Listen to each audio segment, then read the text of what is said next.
Good morning everyone. उम्मीद है आप सब लोग बड़े होंगे। तो सबसे पहले हम हर दिन की तरफ ग्लोबल न्यूज़ की पहले बात करेंगे, फिर इंडियन स्पेसिफिक न्यूज़, फिर स्टॉक स्पेसिफिक न्यूज़। तो बने रहिए इस वीडियो के साथ और आगे बढ़ते ग्लोबल न्यूज़ के साथ।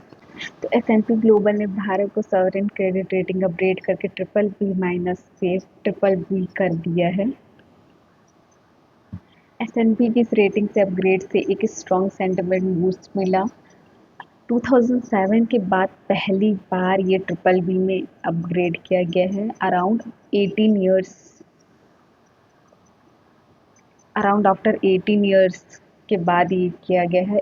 इस अपग्रेड को इंडिया के strong economic growth, physical discipline और मॉनेटरी पॉलिसी क्रेडिबिलिटी का प्रूफ माना जा रहा है। उन्होंने खास एम्फेसिस किया है कि इंडिया की economic resilience, sustained physical consolidation और पॉलिसी क्रेडिबिलिटी इस रीजन के पीछे की एक की रीजंस रहे हैं। वही इसी पे फिनेंस मिनिस्टर ने ट्वीट पे लिखा है कि S&P के ये डिसीजन पीएम मोदी के नेतृत्व में इंडिया की रिजिलियंस, एलिजिबिलिटी और स्टेबिलिटी को रिफर्म करता है। ये पहली अपग्रेड है जो 2007 के बाद हुई है। इस पे कुछ एक्सपर्ट्स ने अपने रिएक्शन शो किए हैं। तो सबसे पहले कोटक इंस्टीट्यूट सिक्योरिटी से शुभदीप रक्षित सर ने कहा है, ये अपग्रेड इंडिया की प्रूडेंट फिजिकल पॉलिसी का क्रेडिट देता है। गवर्नमेंट स्पेंडिंग की क्वालिटी बेटर हुई है और डेट पे लॉन्ग टर्म फोकस बना हुआ है। वही IDFC फर्स्ट बैंक से मिस्टर गौरव सेन गुप्ता सर बोलते हैं कि सेंट्रल गवर्नमेंट ने फिजिकल कंसोलिडेशन का रास्ता फॉलो किया और अकाउंट में ट्रांसपेरेंसी भी इम्प्रूव हुई। इन्फ्लेशन और ग्रोथ मैट्रिक्स यूके पीयर से बेटर हैं। उसमें से एक एनालिस्ट का कहना है कि अपग्रेड लॉन्ग ओवरड्यू था, मतलब मार्केट डायनामिक्स ने पहले से ही इंडिया को BBB पे रखा था, लेकिन रेटिंग एजेंसी अभी दे रहे हैं। वहीं पर मार्केट रिएक्शन सेंटिमेंट की बात करें तो रुपी थोड़ा स्ट्रॉन्ग हुआ। इससे ये सिग्नल मिलता है कि लॉन्ग टर्म बोरिंग कॉस्ट में रिलीफ मिल सकता है। वही S&P ने ये भी मेंशन किया कि जो US 50% टैरिफ भारत पे लगा रहा है वो ज़्यादा इम्पैक्ट नहीं डलेगा, क्योंकि 60% of India's growth domestic consumption driven है, नॉट एक्सपोर्ट नीड। मीन्स इसका क्या मतलब हुआ है, तो अगर US अपना इंपोर्ट पे हैवी ड्यूटीज लगा भी दे तो इंडिया की इकोनॉमी पर उसका शॉक लिमिटेड होगा। इंडिया की ग्रोथ का बेस अपने लोगों को खुद का खर्चा, सर्विसेज का डिमांड और इंफ्रास्ट्रक्चर पे इन्वेस्ट है, जो ग्लोबल ट्रेड से पे डायरेक्टली डिपेंडेंट नहीं है। हाँ, कुछ सेक्टर ऐसे हो सकते हैं जिसपे इसका अफेक्ट देखने मिल सकता है, like IT services and pharma export and textile पे,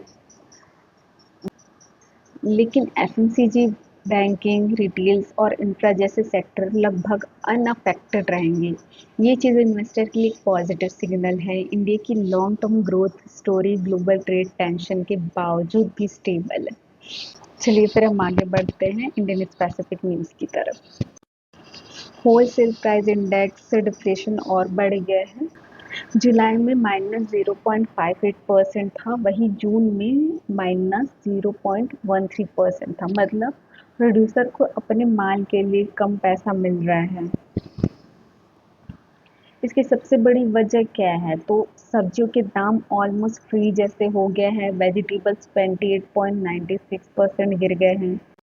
food articles -2.15%। Fuel and power का भी प्राइस नीचे है। इसमें इकोनॉमिस्ट ये बोल रहे हैं कि अच्छा है, इन्फ्लेशन कम हो रहा है, लेकिन प्रोड्यूसर डिमांड वीक हो रहा है और रूरल इकोनॉमी थोड़ा प्रेशर में आ सकता है। सॉरी, इसमें इकोनॉमिस्ट बोल रहे हैं कि अच्छा है, इन्फ्लेशन कम हो रहा है, लेकिन प्रोड्यूसर डिमांड वीक हो रही है और रूरल इकोनॉमी थोड़ा प्रेशर में आ सकता है। यहीं पर रिटेल इन्फ्लेशन 8 साल के लोएस्ट लेवल पे है। ये सुन के RBI थोड़ा रिलैक्स हुआ होगा कि कंजम्पशन प्राइस इंडेक्स जुलाई में गिर के सिर्फ 1.55% ईयर ऑन ईयर बेसिस पर हो गया है। वही जून 2017 के बाद का सबसे लोएस्ट ये इन्फ्लेशन है। फूड प्राइस डिफ्लेशन 1.76% तक पहुंच गया है, जिसमें सब्जी पल्स के दाम गिर गए हैं। वही कोर इन्फ्लेशन स्टेबल है, 4% के अराउंड 4%।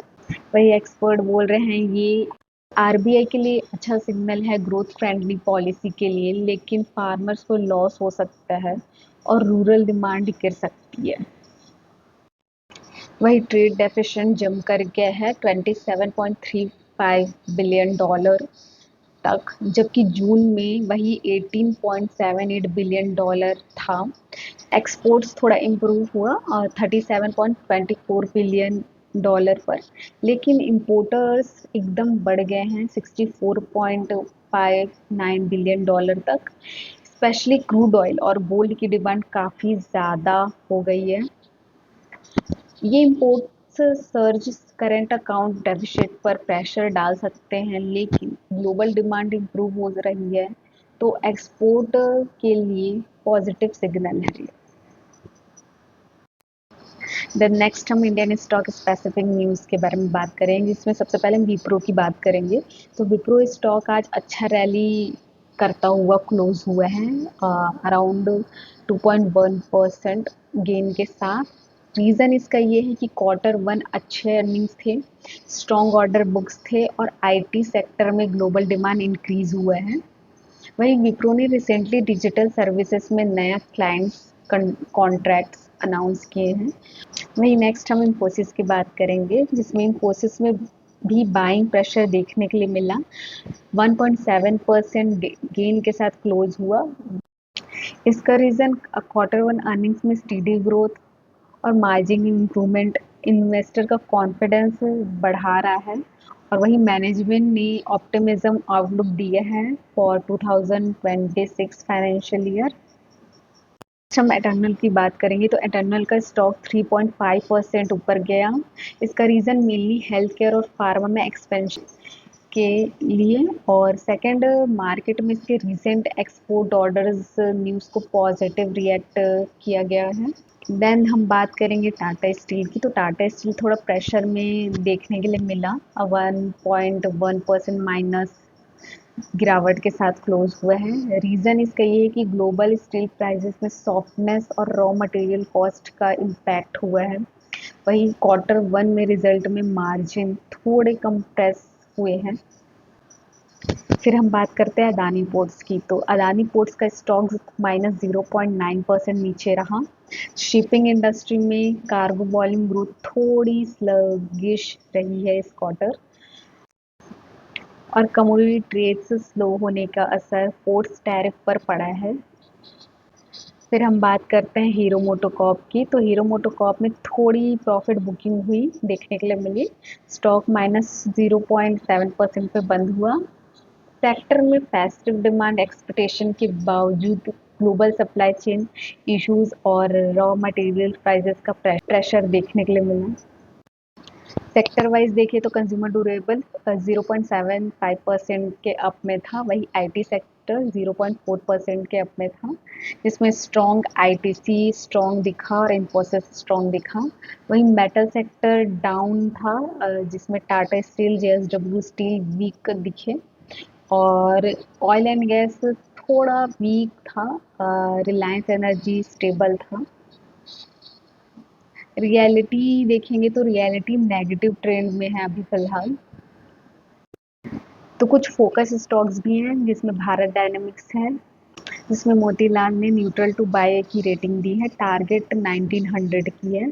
इसकी रीज़न ये है कि जो 30% ग्रोथ प्रॉफिट ग्रोथ देखने मिला है, और स्ट्रॉन्ग ऑर्डर बुक है जो 50,000 करोड़ का है। वही सेकंड हम देखेंगे तो मुथूट फाइनेंस की, तो जो इंटरडे 11.5% इंटरडे पे गेन किया, और इनका year on year 90% year on year profits growth Q1 में देखने के लिए मिला है। वही थर्ड अपोलो हॉस्पिटल्स है, रिसेंट रैली देखने के लिए मिली है इन पे, और वही पेटीएम पे भी नज़र रहेगी, टेक्निकल बेस पे काफ़ी स्ट्रॉन्ग इंडिकेट कर रहा है। तो ये थे आज के न्यूज़। तो मिलते हैं नेक्स्ट वीडियो में, और आप सभी लोग को हैप्पी इंडिपेंडेंस डे।